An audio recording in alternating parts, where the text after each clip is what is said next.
All right, everybody. Episode 100, Lionheart Radio. We made it. Today I'm talking with my buddy Ryan Munsey, and it's actually a perfect conversation for episode 100. I'm interviewing him about his new book, Fuck Your Feelings, which turned out to be one of my favorite books, actually, that I've read in the last year. The reason I think it's so fitting is because this book is about kind of choice architecture and how to set up your life in order to get the best possible outcome. And one of the things we talk about is the fact that, it's not very hard to start doing something great. What's really hard is to continue doing something great after the obstacles and the fatigue and the normal life shit that gets in the way starts to set in. And it's crazy because we're on episode 100. If I look back at all of the different things that have come up during our time of trying to produce this show, it's absolutely crazy that we continued on despite not reading Ryan's book beforehand.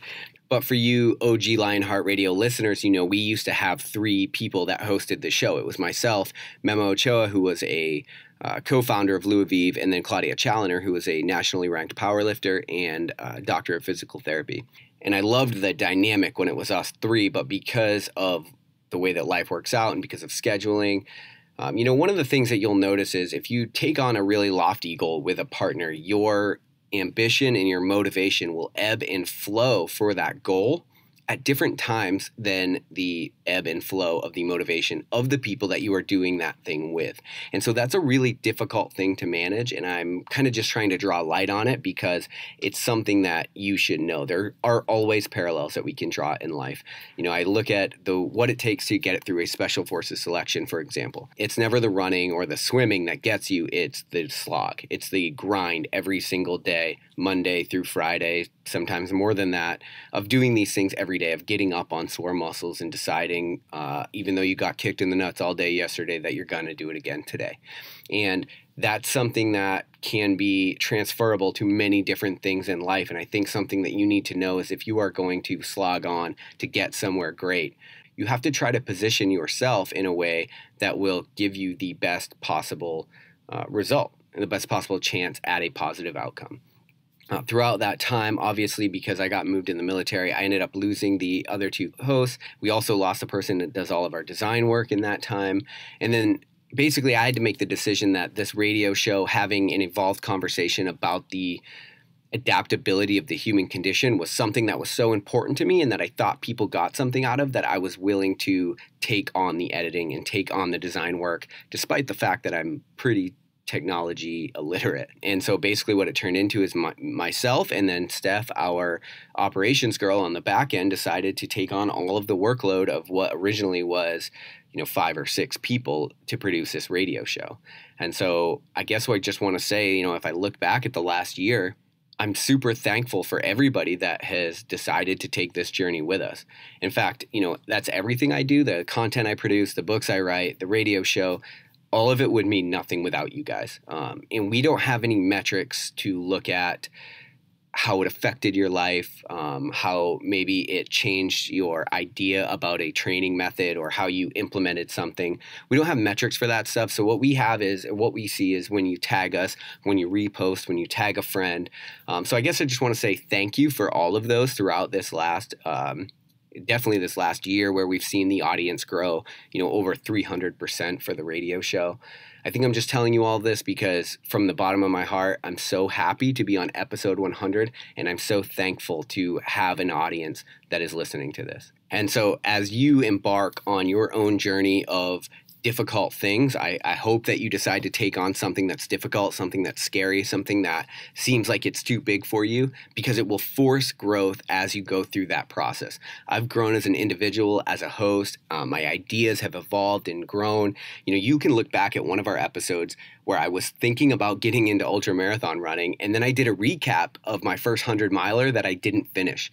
And then you can fast forward a year later, a couple years later, and then you can see I'm giving a recap video of a 205-mile run that I did and was successful.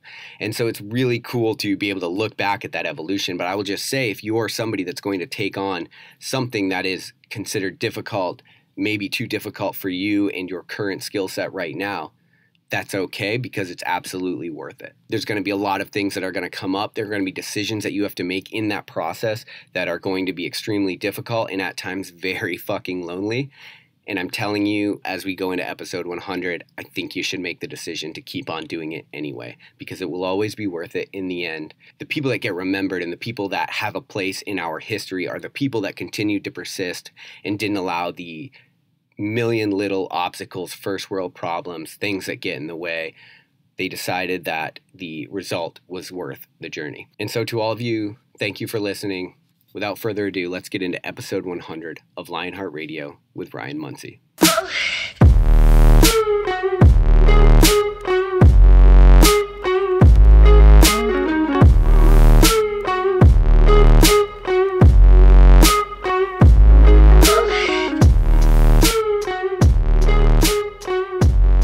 First of all, I'm extremely honored to be the guest of choice for episode 100 of Lionheart Radio. Right. When I say guest of choice, maybe you reached out to some bigger names. You were number 5. Get them out fifth on the list, but congratulations. I mean, that's a big accomplishment, and I mean, let's stay with that as an example, like you just said in the intro. You know, in order to be successful or to be a high performer, we've got to be able to show up, do the right things for the right people at the right time, regardless of how we feel. And that's essentially what the book is about. But, you know, look at being a podcaster. Most podcasts, I just heard this recently, most podcasts fail to make it beyond double-digit episodes. Most, I think it was, I forget if it was episode 9 or episode 12. I think it's 12. But somewhere in there, most people who start a podcast drop off and they fail to continue. And you know this as well as I do, being podcasters, that one of the hardest things about running a successful show is that consistency, being able to put out, you pick a frequency that you can maintain and then you stay with it, whether it's 1 a week or 2 a week or 3 a week. But even at a level of 1 show per week, being able to stick with that week after week after week, I mean, you're looking at almost 2 years now, for where you are with 1 a week, episode 100. Right. I mean, that in itself is an example of being able to maintain consistency and put out this product at a high level for a period of time. And there are so many instances throughout that from 0 to 100 where you could have fallen off track. You could have let any number of obstacles derail what you were trying to accomplish. Not being able to get guests, or not having the time to record a show, not feeling like dealing with the editing or the which are all real. Right. Those are all real hassles and headaches and likely causes that people drop off around 9 or 10 or 12 or whatever that number is. So, congratulations on that. Well, so that calls into question a bigger topic too, right? Because we're talking about a podcast right now because it's apt for what we're doing, but the barrier to entry to start a podcast is relatively low. $100 microphone and an account with Libsyn and you're pretty much good, right? The barrier to entry to start CrossFitting, it's pretty much very low. You go find a CrossFit gym. The barrier to entry to run a marathon, very low. What's interesting is that although the barrier to entry is low, to actually accomplish your goal, that's like where the real difficulty comes in. And I think that's why we see these high drop-off rates and 90% of businesses fail in the first 5 years or whatever it is. I bet you could look at a lot of sports and exercise in the first 2 months of the year. The barrier to entry is relatively low for a lot of things that people want to do in their lives. And for whatever reason, we just get lost in the chaos that kind of gets in the way along the way. Yeah. I mean, I would argue that the barrier to entry for almost anything in 2018 is lower than it ever has been. We live in this world where, you want to write a book, you can self-publish a book. You don't have to get a book deal like you did 20 years ago. You don't have to go through those publishing houses. Right. If you want to start making music, you don't have to have a record deal. You can just start making videos and put them on YouTube or, put them on SoundCloud now. I mean, there are so many different ways. You used to do what we're doing, you used to have a radio show. You can just start a podcast. I mean, almost anything now has this incredibly low barrier to entry, which is an amazing thing that we can say about our society, and that's a great thing. And do you think it's a good thing? I do. Yeah, I do. But to your point, with these drop-off rates, I mean, if you look at anybody who has achieved success is never an accident. Even if you look at somebody who is a one-hit wonder or somebody who shocks the world with some upset in sports and then never wins again and just disappears. They didn't get there overnight. There were years of training or planning, things that went into getting to that point. Sure. And whether you want to look in the business world and use Oprah or Richard Branson or Elon Musk as the example, or if you want to look at sports and you look at an Olympian or with your background, people don't wind up where they wind up by accident. And anybody who we could define as a high performer or a successful person has figured out ways to overcome those bad days. We all have bad days. We all have days that we don't feel great. And they figured out a way to move from A to B, B to C, C to D, all the way through these journeys. I mean, take an Olympic athlete, for example. Most Olympic athletes don't just decide, hey, I'm going to compete in the Olympics next year. It's, that is an event that only happens every 4 years. Sure. You're looking at a 4 to 8, sometimes 12 or 16 year training cycle to wind up to find yourself at the Olympic Games. Right. Maybe. Right. If you're actually able to qualify and then get there. So there are so many choices along the way that Olympic athlete or any high performer has to nail, has to get right in order to wind up where they ultimately want to go. Mm-hmm. And that is what I really wanted to set out to examine with this book, because my background is in health and fitness. I have a degree in food science and human nutrition. So I've coached people with nutrition. I've owned a gym. I've written for magazines. So I've really had a lot of experience with helping people with health and fitness goals, and at all levels.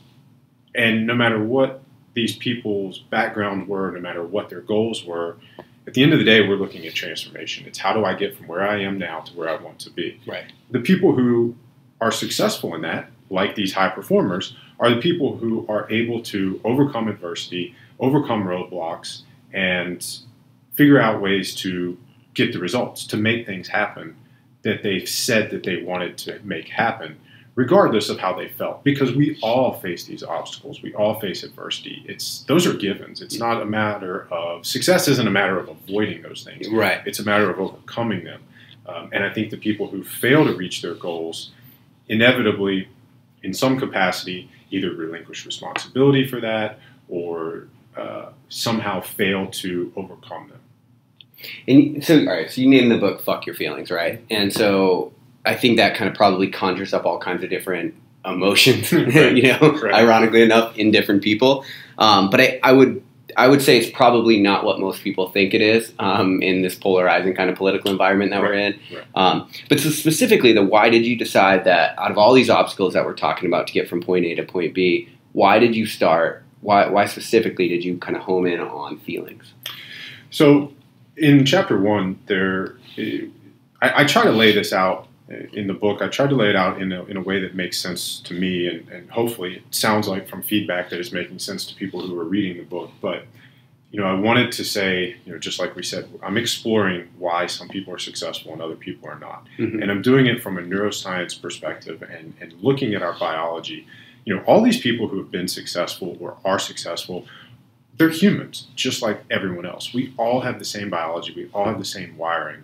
So what are they doing differently with this same organism that people who are failing or struggling, people who are frustrated, what are they not doing, right? And there's a neuroscientist, Antonio Damasio, who found out that 95% of our decisions are made based on how we feel in any given moment. Wow. So when I first heard that, that really made me, I had the same reaction you did. Wow, I mean, that's startling. Yeah. And it's really scary because, sure, I think we're all aware that emotions and feelings can dictate, how we choose to spend our day or, what we might do with our lunch break or our evening when we get off work. But if we can zoom out and we look at these things not on a daily basis or not on a how I'm going to spend this hour, but look at our entire life and say, okay, well, what does this person do with all of their free time? Or how does Richard Branson or how does Elon Musk spend his downtime? What does Oprah do when she has free time to herself. And it's then that we can start to realize, the compound effect of how you choose to spend your time, and all the decisions that we make, as we said, from point A to point B, all the way to Z. Right. So why fuck your feelings? I mean, because if we choose to allow our feelings to determine how we spend our time and what choices we make, we're basically a raft in the middle of the ocean with, no rudder, no compass, no direction, and we're subject to the whims of the tide and the wind. Right. And it's very difficult to leave one port and arrive at the next port on time and in the right location. Yeah. Right? That's a great analogy. So if you apply that to your life, it's like, okay, well, no wonder I'm not getting where I want to get.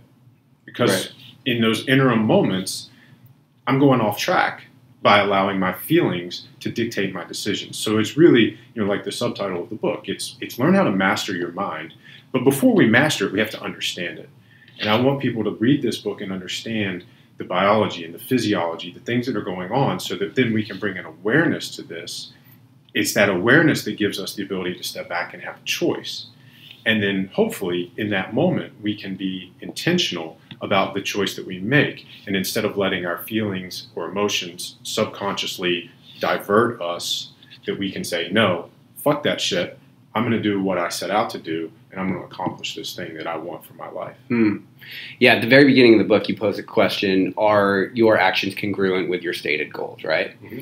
So if you look at a lot of people's lives, and I don't know if there's a way to kind of distill it all down, but what are the actions that you see commonly that you think where are people missing the mark, right? Where's the low-hanging fruit and where we're kind of going off course in our day-to-day? Yeah, I mean, there's a lot. I love that you pulled that question out. I think that's in the reflection questions for one of the first chapters. Yeah. But, a lot of what's in the book is self-talk. And it has been things that I've asked myself and said to myself. One of the other reasons that I liked Fuck Your Feelings is, as a title, is self-talk. That's something I tell myself all the time. Dude, it doesn't matter how you feel. You've got to show up. This is what you're supposed to do today. Fuck your feelings. Show up. Do it. Get it done. Move forward.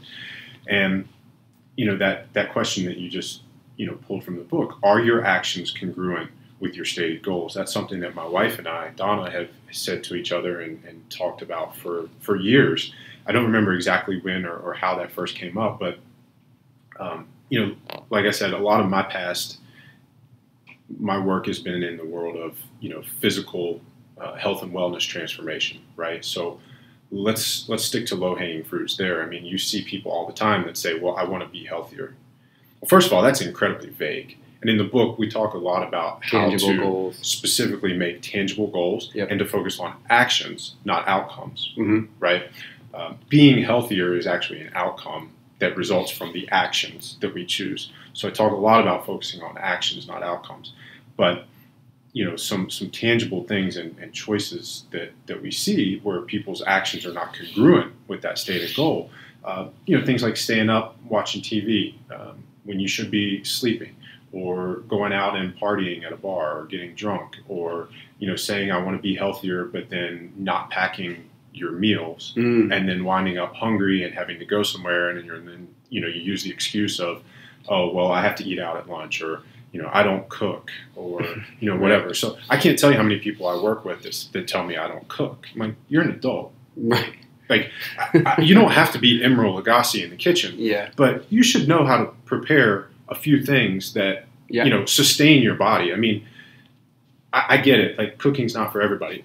I know how to cook, and I have some skills in the kitchen. I choose not to be a gourmet chef because I don't want to deal with. So when I say these things, I mean, please understand that, I'm not telling people that, you've got to spend 30 minutes or 60 minutes preparing some fancy dinner. But, if you can't feed yourself, if you don't know what you need to eat, and you don't know how to make it, and you're not acquiring it,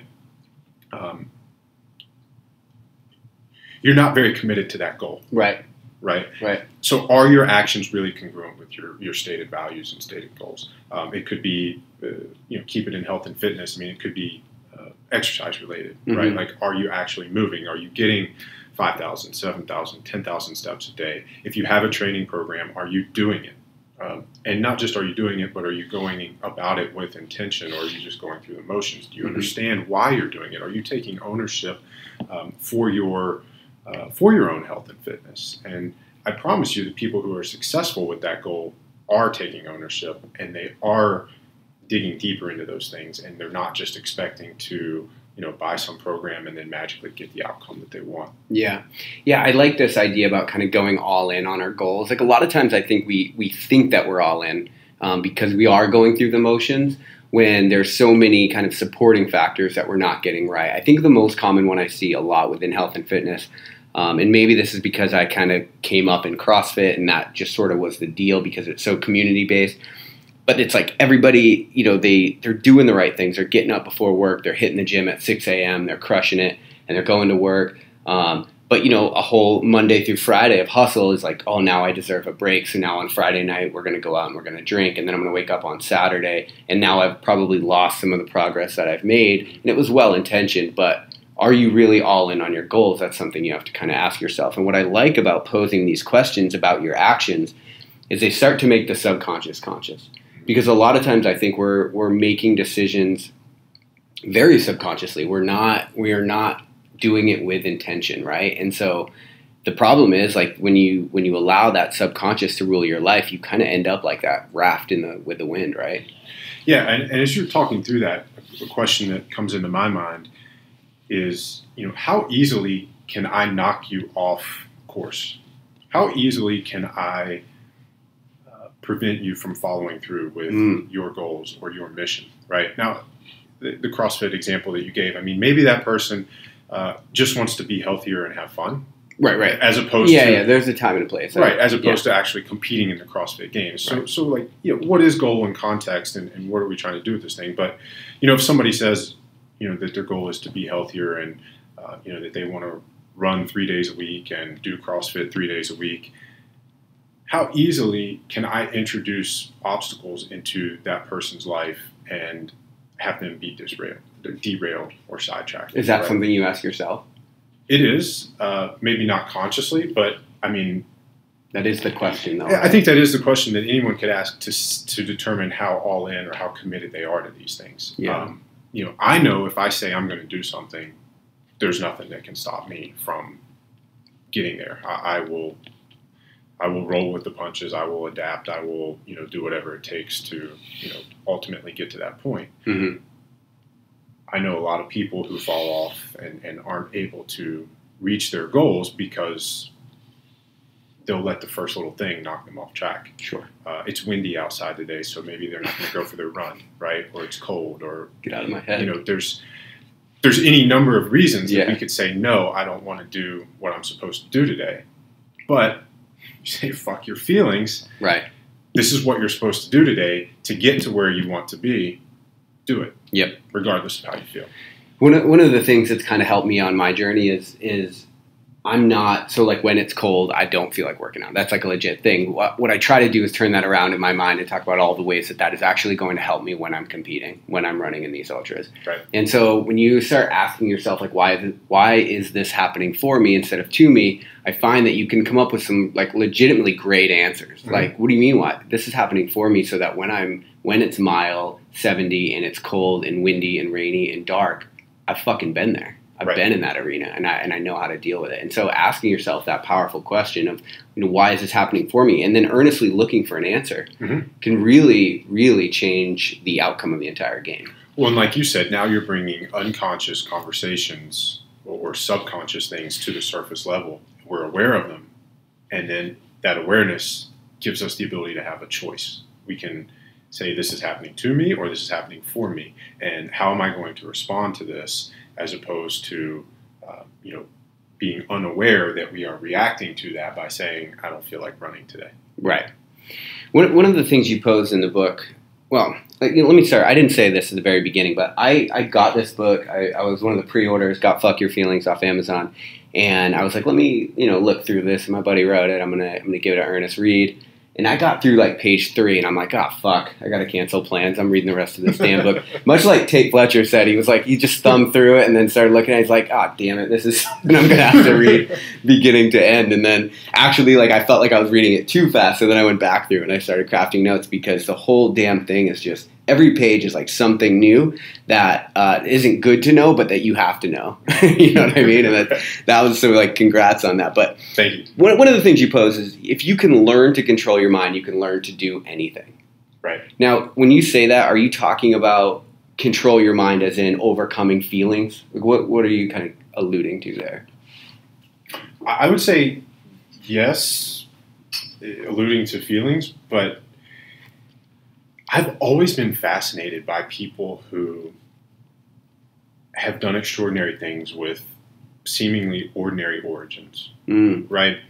One that immediately comes to mind is Arnold Schwarzenegger. Yeah. So here's a guy who's born just after World War II in Austria,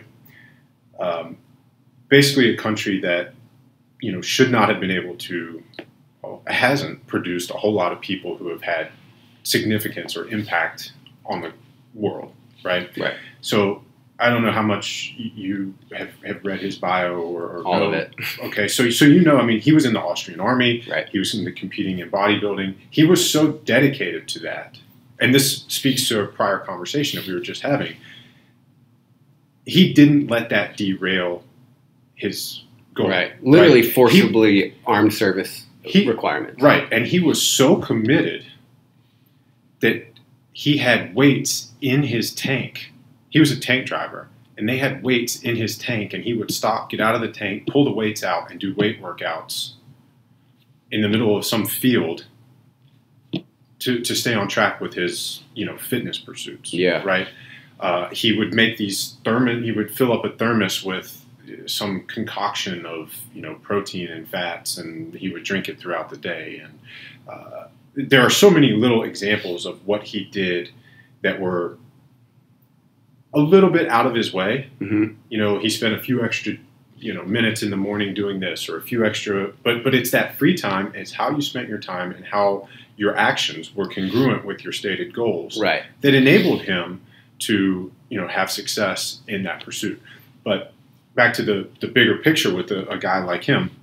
Here's a guy who's born post-World War II in Austria in the army, somehow made it out of there, became a world champion bodybuilder, moves to LA. Most people don't realize that while he was a bodybuilder in California, that he had already made $1 million.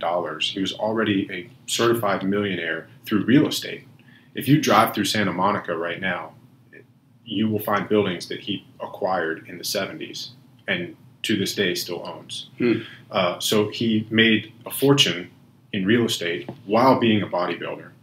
So, you know, this idea of, you know, I have to be a broke bodybuilder, I don't have time to focus on business, or I'm building a business, I don't have time to be a bodybuilder, I can't do my fitness thing.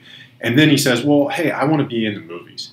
This dude can't speak English. Nobody can understand him. You know how many classes he went through and put himself through to be able to speak clearly enough to get small speaking parts in his first movies? And then he said, you know, after the movies, like, hey, I want to be president. Well, he couldn't be because he's not an American citizen, wasn't born here.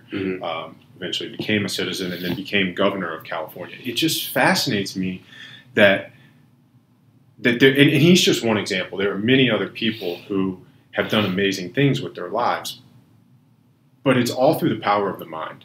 Yeah. He believed these things. He told himself he was going to do it. He committed fully. His actions all along the way were supporting and congruent with that goal. And he did whatever it took to get there. So, you know, when I say if we can master our mind, there's nothing we can't do. You want to learn a language? Easy, right? Like you said in the very beginning of this show, the barrier to entry for anything is almost non-existent right now. You can get on the internet, find the 1,000 most common words in any language, watch some YouTube videos, and you could be speaking a new language in 30 days, 60 days, if you really wanted to. Right, for sure. If you want to learn any instrument, YouTube. If you want to learn anything, it's on YouTube. I promise you it is. Yep. So truly, if you want to do anything in life, it's a matter of mastering your mind. By mastering your mind, then you can master your actions and how you spend your time, which is another big point in the book, is how we spend our time will dictate, and who we spend it with will dictate, our future. Yeah. But yeah, it starts with mastering our mind, and if we can do that, I truly think that there's nothing we can't accomplish. Yeah, that's something that fascinates me, because I think by and large a lot of people, they see somebody that's doing something great and they automatically disassociate themselves from that person, thinking that like that maybe it came easy to them, or maybe they don't put thought into it because that's just not for people like you, right? Like people like you don't do things like that. Or from your family, not realizing that this person was literally handed a blank slate just like you were, right? And the challenge of our lives is to take all of the opportunities and things that we've been given up until now, and to do something great with them, right? Mm-hmm. There's no possible way that we can all regulate whether you start with $10 and I start with $1 million. The fact is, your challenge is to take the amount that you started with and do something great with it, right? And all of us have these opportunities available to us. So I like that you're starting to deconstruct, or not starting to, did deconstruct the way that we're actually thinking about these things in real time in order to give ourselves the best possible opportunity for a good outcome. Yeah, and I think that's essentially what this is trying to present it in a template so that no matter who you are, no matter where you are in your journey, you can read this book and see, oh, well, that's how I apply these things, and this is how I can do whatever it is that I want to do with my life. Right. So a lot of this stuff, you knew going into, that's why you decided to write the book in the first place, right? Like you understand this idea that we have to figure out a way to kind of get past these emotional obstacles that get in our way. When you're doing your research, and I think there's like 270 references in the book. So this book isn't like hyperbole. This book is not anecdotal, right? This is very much backed in research, and there's like a new 2 to 5 studies on almost every page. So it's very backed up. Was there anything that you learned that you were like, oh, I did not know that? Was there anything that really surprised you? Yeah. So, and just to back up on that, my schooling is in science. I joke about this. I said, I majored in a science so that I didn't have to write. Mm-hmm. I hated writing in college, or I hated writing in high school. When I got to college, I didn't want to write. So I was like, oh, well, I'll just major in science. Well, anybody who's majored in a science knows that not only do you have to write, but you have to go to all these labs. So if I could redo college, I probably wouldn't do science because you had to do all of these 3-hour labs each week, and then you have to write lab reports every week. Right. I would much rather have just written, one long paper for the course. Creatively. Right. Yeah. If it was like a marketing class or econ or whatever. Yeah, right. But it's like writing you can't bullshit, basically. Right. Yeah. Right. And this is very science. That's how my brain thinks, and I wanted this to be rooted in science. So you're right. It had to have tons of research. I couldn't just, even the things that I felt like were common knowledge or that I knew, I had to go and pull studies for, because you're putting a book out there. Like, it needs to be backed by research and science. Right. I think I was preparing for a speech about this time last year when I came across this statistic from Damasio about 95% of our decisions being made based on our feelings. That was a huge light bulb moment for me. That was the one that really tied together everything that I had seen through my own experiences, both personally and the people that I've had the chance to work with. So that one was really the one that was like, that's the thing. That's the thread that like ties everything together that I've seen. So it kind of formed the original template and outline for the book. And then as I was going through, I think the biggest thing within researching some of the other parts of the book as it was flowing was the research from Dr. Stephen Porges. And in the 1960s, he is the man who actually discovered heart rate variability, which over the last few years has become a huge training tool, especially for recovery. But it's basically a measure of the time that we spend in sympathetic versus parasympathetic states. And at some point in the book, I kind of make this joke about, everything is everything. And all of these things that we're looking at are completely integrated. None of this stuff happens in isolation or in a vacuum, and everything does impact everything. So, when we talk about the gut-brain connection, well, the thing that connects it is the vagus nerve, the 10th cranial nerve. It is actually a two-way nerve. It sends signals both to and from the brain. Mm-hmm. Most nerves are either efferent or afferent, meaning that they send one way. And what's fascinating is that this relationship had been identified and written about as far back as Charles Darwin. He didn't have a name for it. He didn't know what it was, but he knew that there was something that existed between the gut and the brain. So this idea that so many different people have been kind of observing but couldn't put their finger on it, and then Porges actually posited what's known as the Polyvagal Theory, poly meaning many, vagal referring to the vagus nerve, that it actually has multiple purposes, and that is the two-way street there. So that was one that was really, really fascinating, and I explained it in greater detail and sort of some of the implications and applications for it in the book. But I think that was one that really fascinated me, just to learn how all of these things are just so intertwined. Yeah, and I really enjoy that you take a very evolutionary perspective to the book, especially as it relates to talking about the gut and the brain and things like that. And I definitely want to get into those, some of that evolutionary evidence later on. Mm-hmm. This brings up something really important, though, this everything is everything theory, which you keep going back to in the book, which I really enjoy.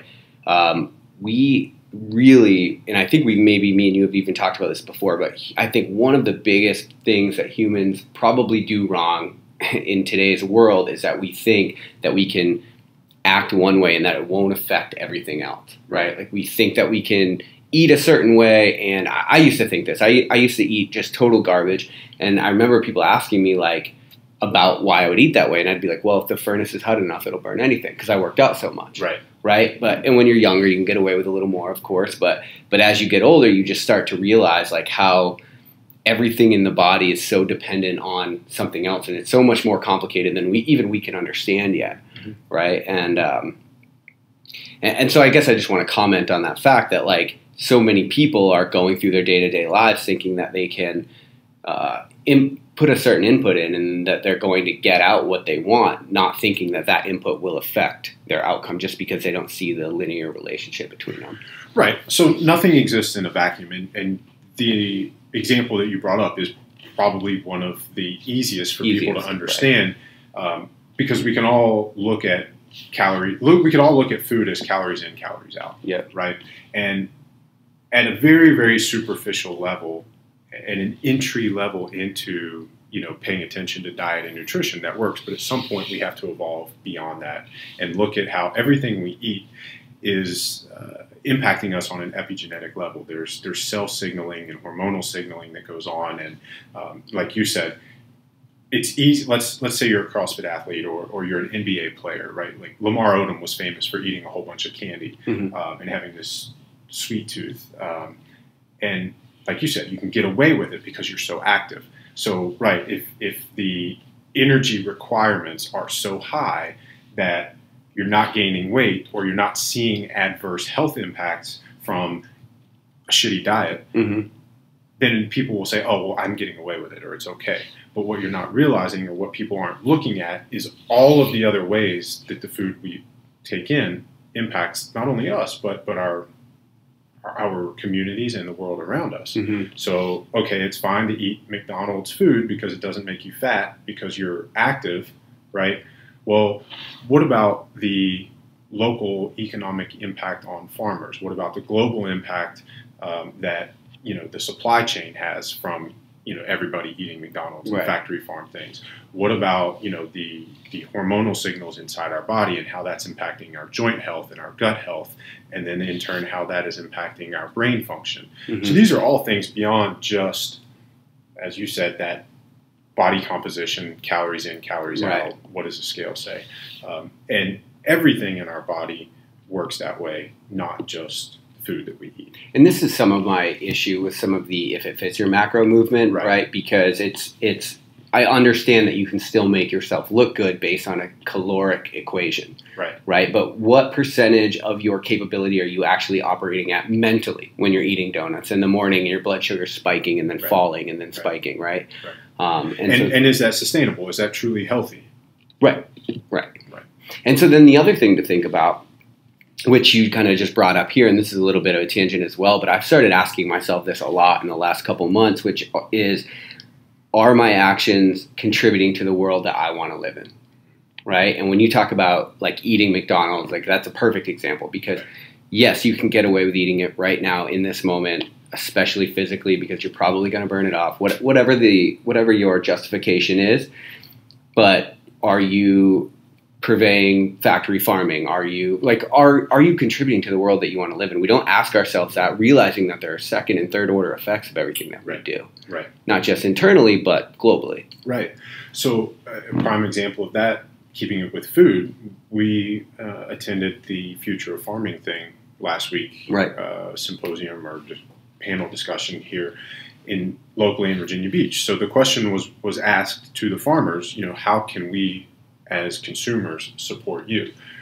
Well, one thing that wasn't brought up in that is the real struggle, very real struggle that they are about to face with Amazon's acquisition of Whole Foods. Mm-hmm. So they were very, very quick to point out that in a lot of instances, their biggest competitor is Whole Foods, because,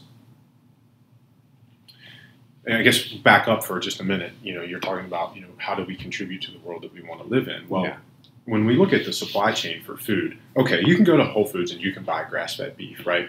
And the point with this is that every dollar we spend is a vote. What kind of coffee you buy, what meat you buy, what gym you go to, whatever. Every single dollar we spend is a vote.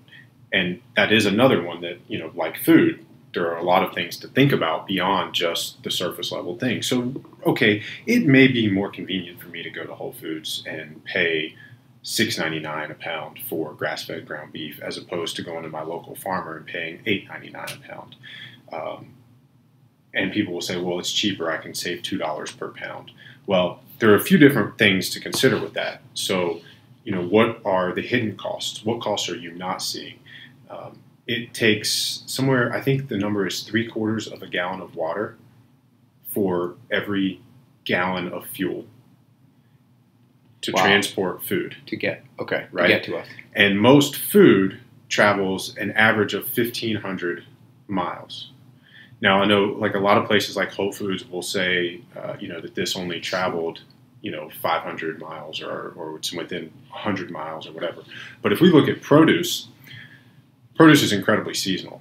If you go buy a tomato right now in April, it didn't come from wherever you live, and it didn't pop out of the ground last week. Mm-hmm. Tomatoes are not in season in April in the Northern Hemisphere.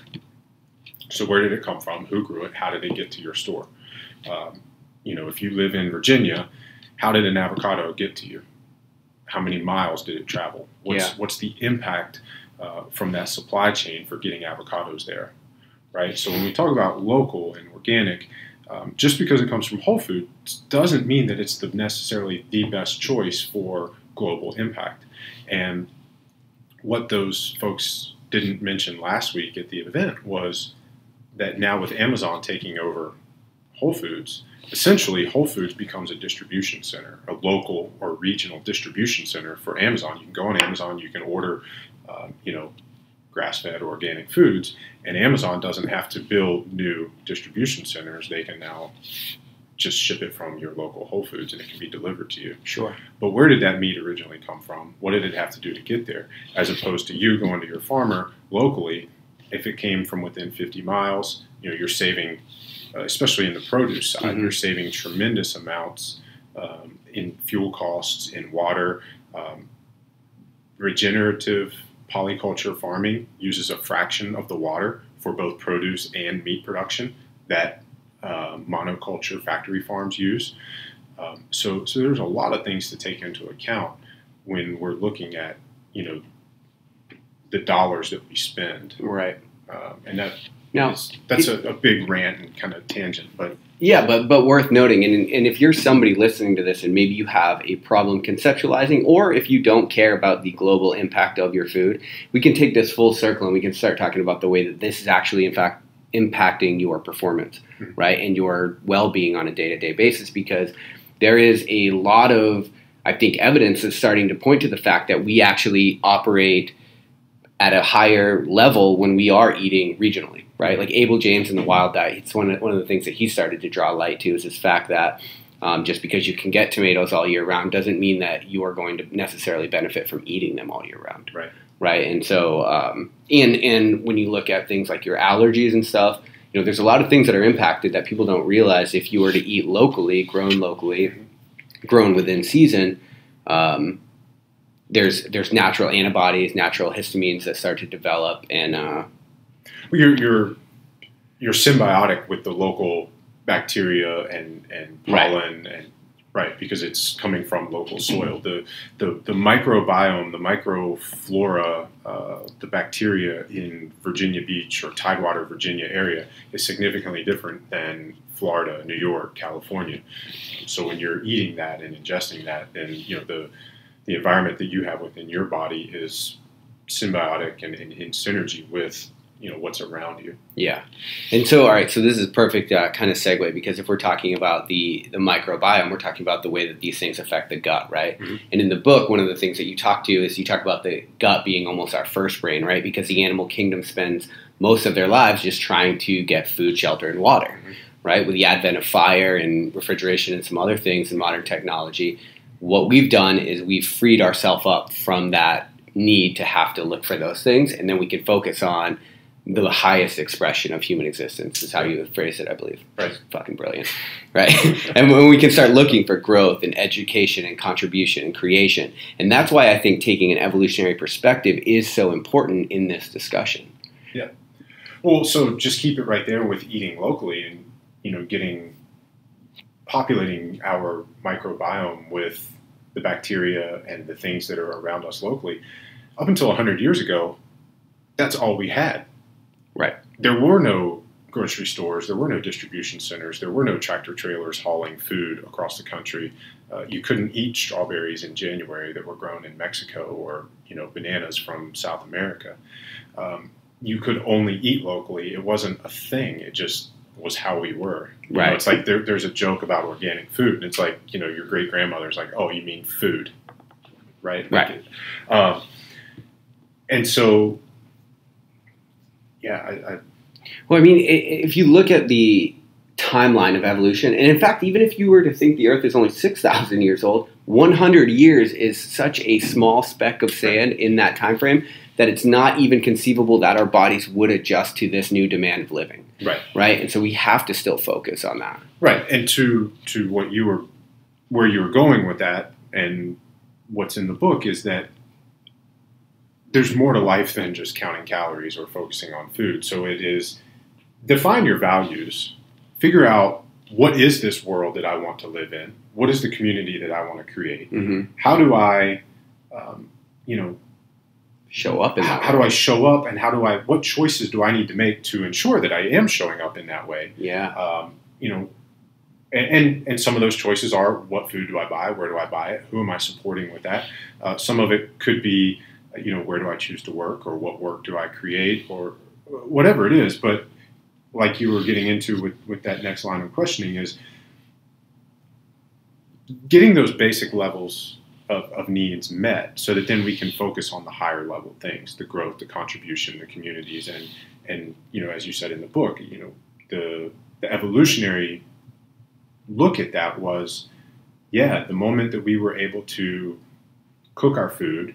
And there's a statistic that said, I think it was either 16 times, I think the number is 16 times more energy that we were able to get from our food when we figured out how to cook it, compared to not being able to cook food.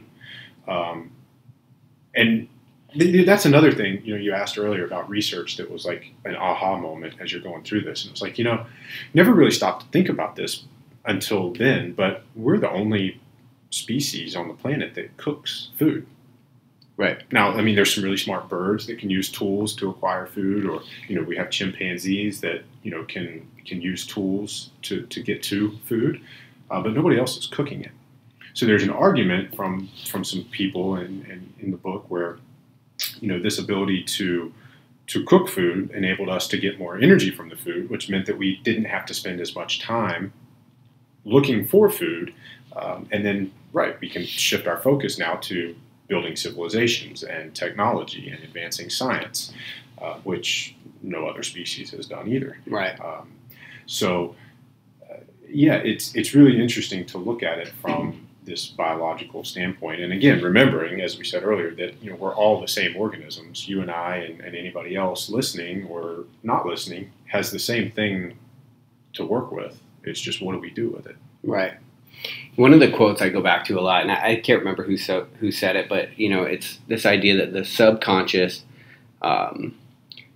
until you make the subconscious conscious, it will rule your life, and you'll call it fate, right? And so it's this idea that I'm slated to show up in this world this way. Right. And what I love is that this is a total. You are showing the steps in which we can start to change that. Yeah, that quote sounds to me like something that may have been in Code of Extraordinary Mind. That's something that Vishen may have said. I don't know if you've read that book or if it is even in that book, but it is. It's, again, my big thing with this book is awareness and intention, and not letting the subconscious, the unconscious, direct us without our knowledge. I think we can all relate to this fear of, the rocking chair test, right? At the end of your life, you're in a rocking chair, and are you satisfied with the life that you lived? And, the fear is you get to the end and you're like, well, shit, how did I end up here? Mm-hmm. And being in that moment with tons of regrets. And I think the only way we wind up there is to either sleepwalk through life, or to let the subconscious or the feelings kind of guide us without our awareness or intention. Yeah. Yeah, that's actually a super powerful message. And I spent a lot of time, I was telling you about it, I downloaded this app. It reminds me 5 times a day that I'm going to die. Right. And every single time it does, and I think that was taken from a Buddhist philosophy, it just pops up on your phone and says, hey, don't forget, you're going to die. Mm-hmm. And I try to meditate on it every single time, and I try to think about whether I am making a decision right now that's going to lead me in a direction that I can, if I were to die, I can look back and say that I'm happy with the way that I did this life. Right. And that's one of the only things we can hold on to right now, right? Right. And that's what I want for my life. That's what I want for other people. And I think that's kind of what really drove writing this book, is how do I impart that or give people the ability to empower themselves. There are tools in this book that I use and that other people use, and that people reading this book can then implement in their lives to be able to, find themselves where they want to be. Right. So when we start talking about some of these tools, and some of these seem like the way that you talked about trait development. Yeah. And was that what you mean by some of these tools, developing traits that will foster this kind of a thing? Yeah. So I think the analogy that I like to use for states and traits is weather and climate. So we always have weather. We're always in a certain state. A state is a short-term, transient way of being. A trait is a quality. It's a characteristic. It's who we are. We can do things that alter our states in any given moment. Mm-hmm. You can use alcohol. You can take drugs. You can use nootropics. You can drink coffee. You can do a workout. All of these things will change your physiological and your mental state in the moment. Mm-hmm. Okay. But they won't change your traits. They don't change who you are, at least not in a single moment. Because they're too temporary. Right. Now, if you do it long enough, you do it often enough, and it becomes the norm, then it does become a trait, just like weather and climate. So you think about a place like Russia, immediately you think about cold and snowy. You think about Florida or Southern California, you think warm and sunny. Russia has sunny and warm days. Florida has rainy days. It rains occasionally in California. But those are exceptions, not the norm. Mm-hmm. Right? So it is the norm that creates a trait or a characteristic, a quality, right? And the idea with these states and traits is that, I want people to be aware that, so going back to feelings, Neuroscience defines a feeling as a mental experience of a physiological state. So quite literally, our physiology, our body state determines our mental experience. So if I'm sitting hunched over long enough, I'm going to start to experience being sad or tired or submissive. But if I reverse that and I sit up tall with great posture and I'm breathing through my nose and into my diaphragm, and I'm not sending signals to my body that I'm submissive or at capacity, I may feel more energized. I may feel more powerful because I'm not in a submissive state, right? I'm open to experiences. I'm open to people. It's better body language. So immediately that changes mental experience. So these are states. So in the book, the tools are, I like to explain how we can use each of these tools in a way that shifts our state in the now, but then also can be used long-term to develop the traits to be the person, to be moving through the world, showing up in the world as the individual that we want to be, that highest expression of self. Right. So some of these tools, things like yoga or meditation, have been shown over time to reduce structural brain loss with aging, right? That is a trait and a long-term benefit of meditating. We also know that if you meditate in the now, that it can shift your state and potentially put you in a better place now or today. So I like to present the things that help me. And when I present these things and when I talk about it that way, I go back to what I said in the beginning of this interview where, look, not every day is great. Some days you're going to wake up and you're a 10 out of 10 and you don't need anything. Right. You just, let's do it. Yep. For me, those are the days that you don't need a book like this, right? Sure. But it's the days where you don't feel like doing what you're supposed to do. You don't feel like yourself. You're struggling a little bit, and that can be anywhere from a 0 out of 10 all the way to a 7 or 8 out of 10. Those in between days, those below baseline days. How do we make sure that we don't regress, that we stay on pace, and it doesn't even have to be forward. It just has to be not backwards. Yeah. What I like, and we started off talking about some of the barriers to entry. What I really like about where we're at right now is a lot of these tools, a lot of these practices, meditation, they're available to us right now with essentially, there's nothing that we have to do in order to get them. Right. So if you're listening to this conversation, there's something, you have access to things that people in the last 100 years have never had access to, and it's literally in your hand, right? And so that is a huge removal of a barrier to entry. So I want to start talking about some of these practices that people can start implementing in their lives. One of them is this idea, and this is something I've become really aware of in my own journey, is that our biology kind of craves nature. Yeah. Right? So one of the things you said in the book, I wrote down, because I love it. I think it's the best summarization of this that I've seen so far. You said we evolved walking 5 to 10 miles a day in search of food, water, and shelter. Now, we freak out when the credit card swiper at 24/7 Food Mega Center is out of order, or there's a line at the gas station where we pay $2 to $4 a gallon so we can drive to buy food or go to work, where we sit all day with terrible posture and stare at screens that harm our eyes. Mic drop. Brilliant. So, some of the things you talk about there is we always say like hashtag first world problems, right? Right. But nonetheless, these are real problems, and Right. these are problems that we need to get out of the way, because if we are that person that we fall entrenched in these first world routines, there is a very real possibility that we get to the end of our lives and we ask, what in the fuck was it all for? Right. Right. And so, in your research, what physiological, because there's phenomenology and then there's physiology.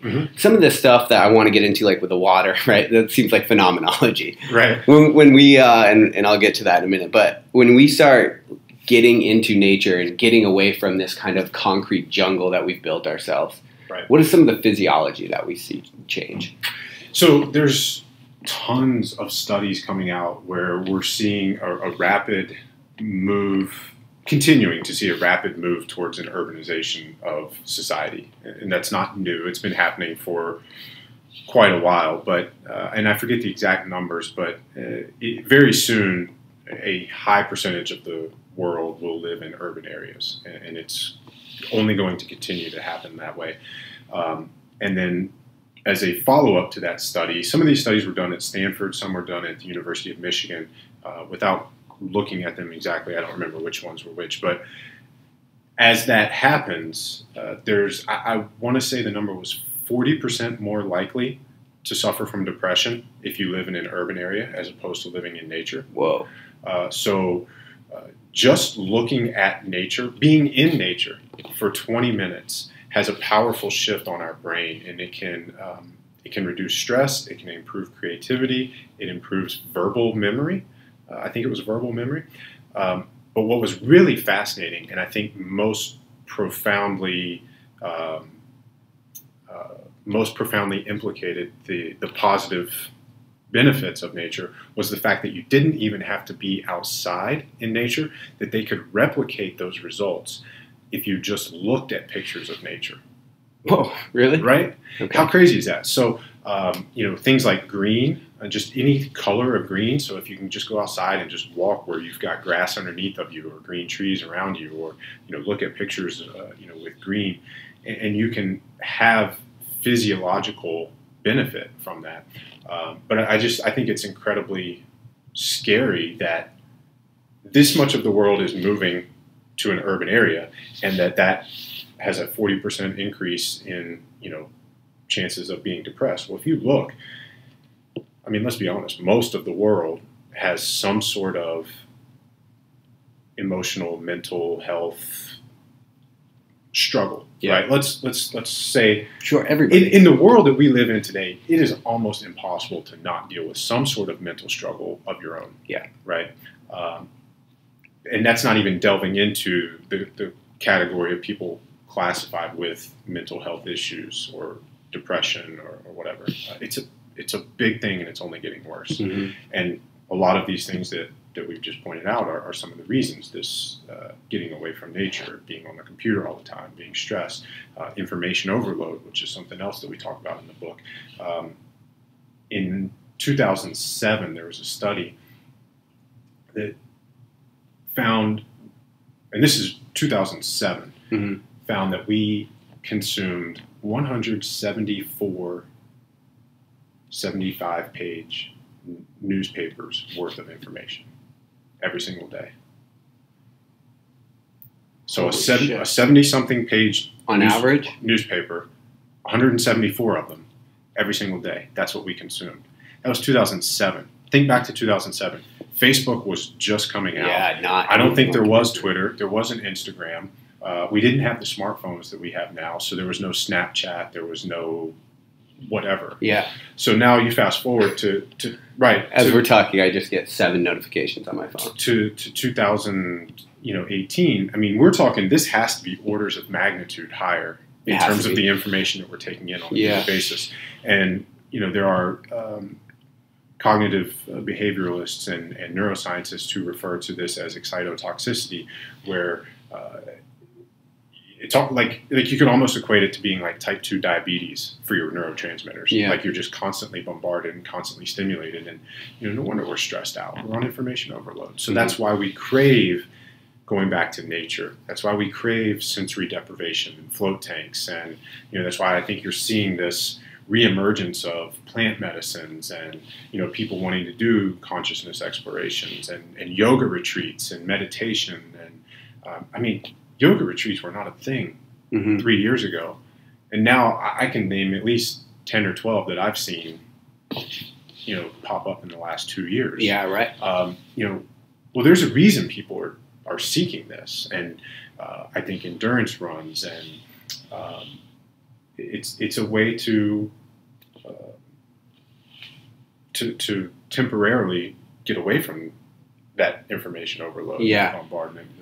I guess some of that is phenomenology. So back to some of the physiology.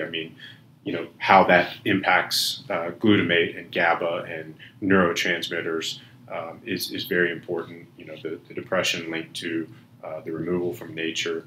The way that impacts so many different things in terms of gut health and brain health and focus and mental performance. Yeah. So I think that it's important to have the physiology so that we can definitively say, yes, these things are important, right? Right. But I also don't think that I don't think we're at a place where we can dismiss phenomenology either. Right. Right. So one of the things I've not been super public about this, but like the last year, just for a host of outside factors that were beyond my control, which your ability to control things, one of the drivers of your happiness. So all these things were happening outside of my control. It was one of the worst years of my entire fucking life.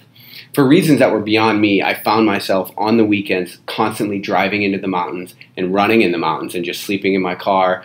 And I, at the time, wasn't conceptualizing necessarily the importance that was playing. But in these times of feeling down, feeling depressed, dealing with the struggles that life hands us that we're always fucking ill-equipped to deal with, that is what life is. You're constantly going to have to deal with these things. But as I looked back, like I look at those times where I was like really, really low. They were never when I was in the mountains.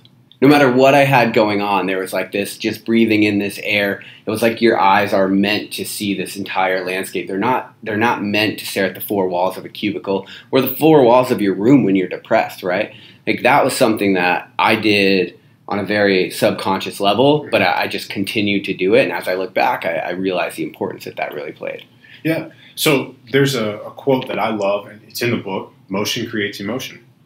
And, like we were saying, changing your physiology can change your mental experience. So not only are you in nature, which we just talked about, has been shown in studies to, attenuate depression or depressive symptoms. Mm-hmm. Moving. Any kind of motion can change physiology. It can trigger hormonal releases and neurotransmitter dumps, dopamine, serotonin. You're outside, you're getting sunlight, which, again, impacts dopamine, serotonin, vitamin D, and just moving. So if you don't think movement can change your physiology, I know you believe in that because you talked about it with running and, just going for a run. You feel better after a run. Most people will feel better or at least different after a workout. But, if you really want to test this, put 30 seconds on a timer on your phone. Do as many burpees as you can in 30 seconds. And I promise you, in 30 seconds, you will feel differently. Yeah. And your mental state, you will be in a different place. And, there's physiology behind that. There's also phenomenology. We could say, it's like taking a cold shower or, forcing yourself to face adversity. There's the phenomenology of the more we do that, the more we become inoculated to it. Mm-hmm. Because something you said that I think is really, really important is we're all going to face struggles. That's a non-negotiable. The negotiable and the differentiator between getting where we want to be and not is how we respond to that and what we do when it hits. Yeah. And that's my goal with this book is to provide insight into why we feel that way, why we respond that way, what our biology is wired to do, and then how to use that knowledge to make choices to go in the direction that benefits us. Yeah. And you know why that's super important is if you look back at history, everybody that's ever done anything great, we talked about Arnold Schwarzenegger or whatever, they had this amazing life and the struggle was on the left side of greatness, right? Mm-hmm. Not on the right side. Like you can't let that struggle, you can't succumb to it. Right. You have to figure out a way to overcome it. And it's the first world problems that we talk about that arise every single day, the very small struggles, and it's the chaos. It's the big shit that you have to get through. Mm-hmm. So I think that's why looking at ways to change your traits is important, right? Because then those things become innate, and that's just what you do. Yep. So movement changes your state. Mm-hmm. I would argue that you need to make movement a trait, like it's something that you do every day or at least a habit, in order for that to be a permanent go-to process when you find yourself in chaos. Yeah. Well said. Are you a person who moves? Are you a person who meditates? Are you a person who utilizes whatever fill-in-the-blank tool to show up and move through the world in the way that you want? Right. And so like one of the things I've put in my life is I drop everything and move. Barbell Shrugs started to drop everything and train. They call it DEET and they have those t-shirts. And I saw that and I was always like, oh, that's pretty cool. But then when I was going through, starting a business and all these things and getting sucked into it, and I started getting away from a movement practice, I realized, like, for me, movement, whether I'm training or I'm just getting steps, right, I'm just out in nature walking, it's a non-negotiable. Just regardless of what I'm doing, like, if I move, I will be the person that I want to be. Yeah. Yeah, it's a non-negotiable for me as well. Regular training, but on top of that, at least 7,000 to 10,000 steps a day. I want to talk about water. Okay. So this is something I read and then I reread in your book. Okay. You talk about the way that music affects water. Yeah. You talk about the crystallization. You talk about the way that words affect water. Yeah. And one of the things that you said had the greatest effect or impact on water crystallizations were the words love and gratitude. Yeah. What did you take from that, and why did you find it important to include? So this is crazy. We'll back up. We're talking about talking to water. Yeah. Okay. Yeah. All right. So I came across this study. I'm blanking on the man's name. He was a Japanese researcher. Mm-hmm. And they went around the world and they collected samples from what are known as holy water sites, famous springs or healing springs or whatever you want to call these things, but these sites where there's a lure around the water. And they tested this water. They would freeze it and then look at the frozen water under a microscope. And the water would form these perfect crystalline structures. And they did the exact same thing with different tap waters and other waters that they collected. They would freeze those and they would put them under a microscope, and it would not form the same crystalline structure. There's a movie version of this, or a documentary version of this. I think it's on Amazon Prime, and I'll try to find it, get you the link, and you can put it in the show notes. Sure. Because it's worth seeing the visual to go with the story, so that you can see for yourself, like, wow, these slides look incredibly different. Mm-hmm. And when I'm saying crystalline structures, I mean, like, I guess as a listener, imagine like the most perfect snowflake that you could imagine.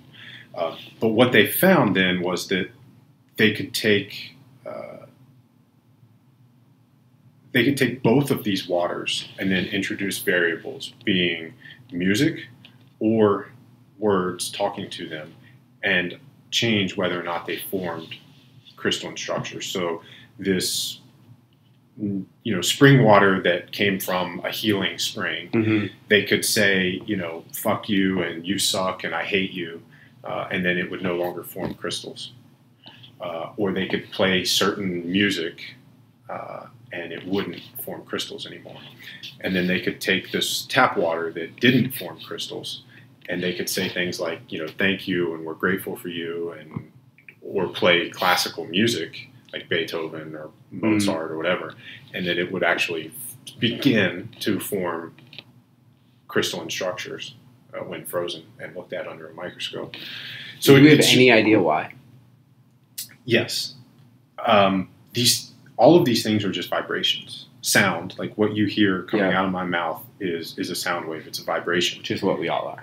Right. We're all energy. So I think it was Tesla who said, if you want to understand the universe, think in terms of energy, frequency, and vibration. Yep.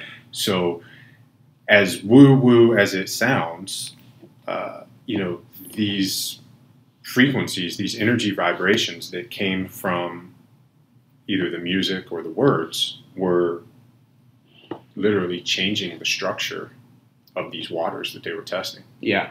Which is just fascinating. It's fascinating because I can't tell you how many alpha males, myself included, go through life thinking that both the word love and gratitude are both too woo in order to use and apply to your life. Well, and I think that's why it was important to include it in the book, because, if we're looking at mastering our mind, the narrative that we tell ourselves and the self-talk that we have is of the utmost importance. Mm-hmm. Using that study as an example, if you constantly tell yourself you suck and you're not worthy and you can't do this, I mean, you will not only change your state, you will change your traits, and you will, change who you are.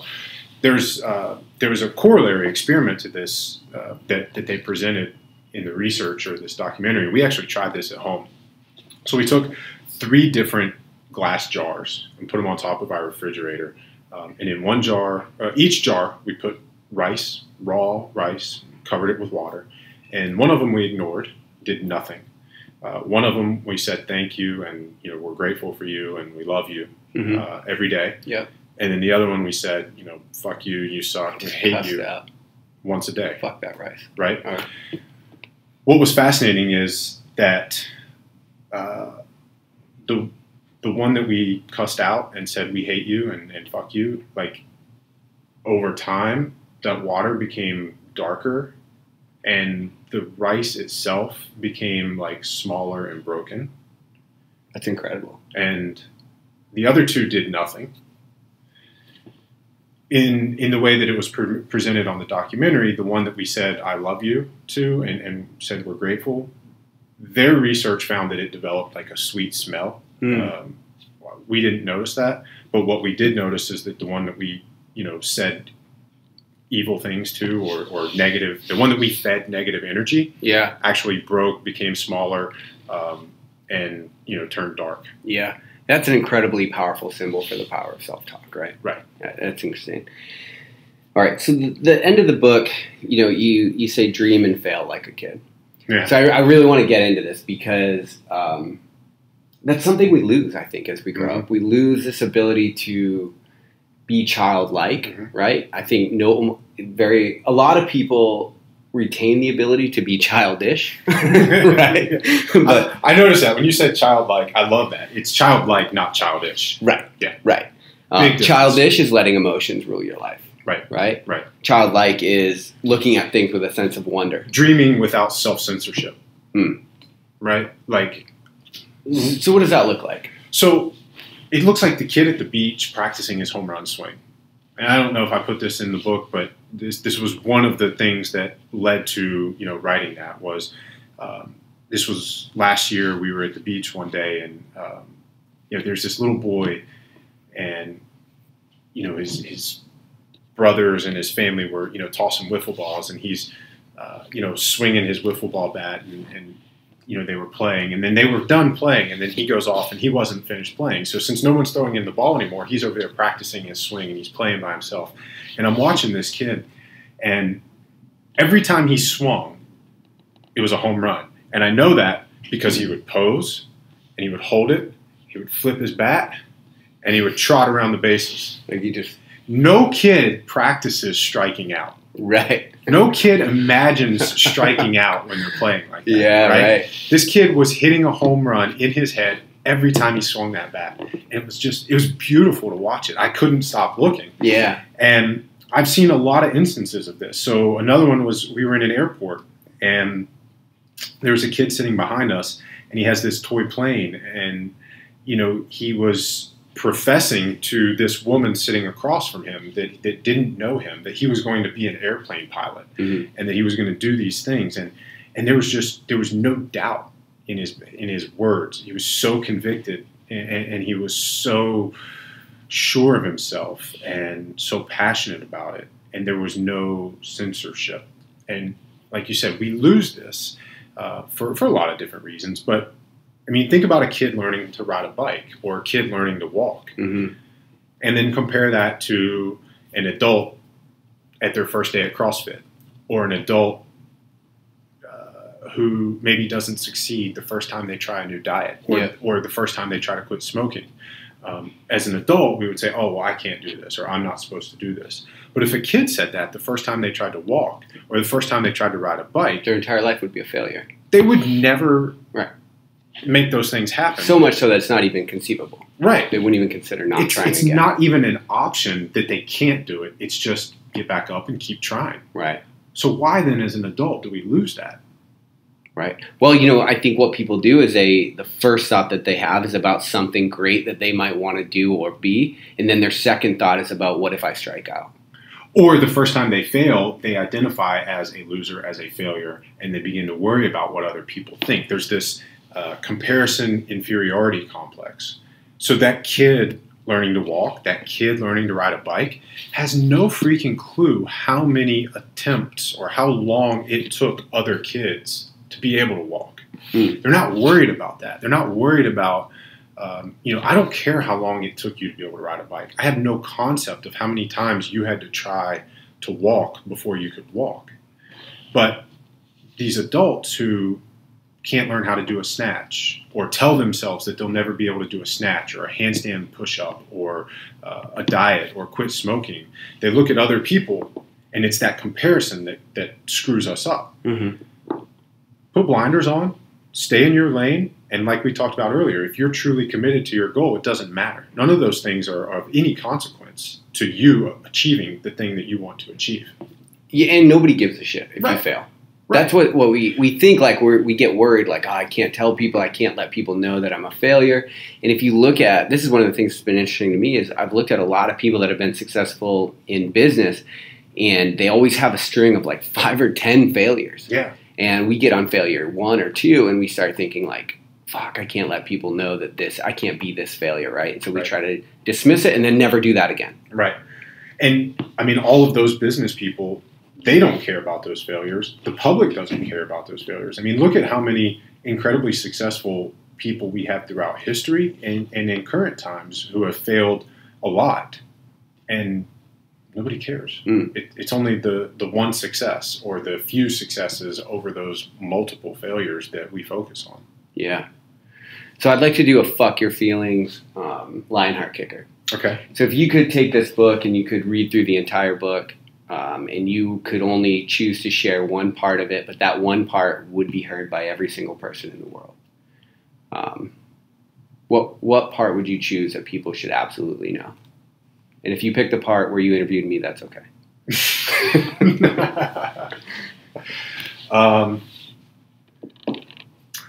Well, I won't pick that because that part uses a pseudonym. That's right. To protect your identity. But if people read closely, they may be able to figure out what part that is. Yeah, right. I think if there's only one thing, it has to be the statistic that 95% of our decisions are made based on how we feel. And I mean, that's why I think that's the thread that ties all of these things together. You know, all of these talking points that we've gone through that, you know, we're both clearly passionate about achieving, you know, what we want to achieve in our own lives and helping other people do that. Right. And I think that's the thing for anyone to realize is that, you know, not every day is a great day, and we're all going to have bad days. It's okay to not be okay. It's okay to have down days. What's not okay in my mind is to allow those days to derail us or to move us backwards. Because I know how many of those days there are. And if we zoom out and we look at our life and we say if every time we had one of those days, it moved us backwards, we'd never get to where we want to get. So we have to find a way to deal with those. And, you know, that's why the book is called Fuck Your Feelings. Right. I think the last thing that I want to draw light to, and I can't remember the quote exactly, you talked about this fact that your mentor, he said, the results you're getting right now, and your life is perfectly designed for the results that you're currently getting. That is a hard fact for people to face. It is. But completely true. It is so... I think if there's one quote, like I love quotes, but I think if there was, I'm realizing that may be the single most important quote that someone can wrap their head around. Because the thing I love most about that is that it puts the responsibility on you. It rejects entitlement completely. For you to truly understand and grasp that quote, you have to take responsibility for everything that has and will occur in your life. And it's an incredibly powerful and empowering thing. Where can people buy the book? Amazon. Amazon.com. And hopefully we'll have it available on my website soon. We'll be able to get signed copies from RyanMunsey.com, but that's not available quite yet. Awesome. And if you're listening to this, what we're going to do is we have an extra copy of Fuck Your Feelings, which we're going to give away. And so if you listen to this episode, if you enjoyed it, screenshot the episode, tell us what you liked about it, tag @RyanMunsey _ @Lionheart Radio, and we will pick a winner, and we will send you a book for free. Yeah, signed copy. Signed copy. Signed copy. Up in the ante. Perfect. Yeah. All right. Thanks, guys. Thank you. Thanks, Rick. Thanks for listening to Lionheart Radio. I hope that the information from today's show will make you fitter, happier, and healthier. For the show notes of this episode and every episode, head to www.lionheartrad.io. Yep, just like Lionheart Radio. And please, if you have the time, head over to iTunes and give us a 5-star rating. It really helps us to know that we're on the right track in delivering you reliable information and value. As always, feedback is welcomed. If you have any comments on the show or like to suggest a guest, send me an email at rick@luavive.com. That's LUAVIVE.com. Thanks for your support, and we will see you next time. Bitch, I feel good. Don't I look stupendous? My shine is so endless, and shit you can do to end this. Even when I'm dead, niggas still gon' bump that chip shit. Coke, white, Escalade on cinches for you dipshits. So you won't forget this. Midwest nigga be the coldest. Cleveland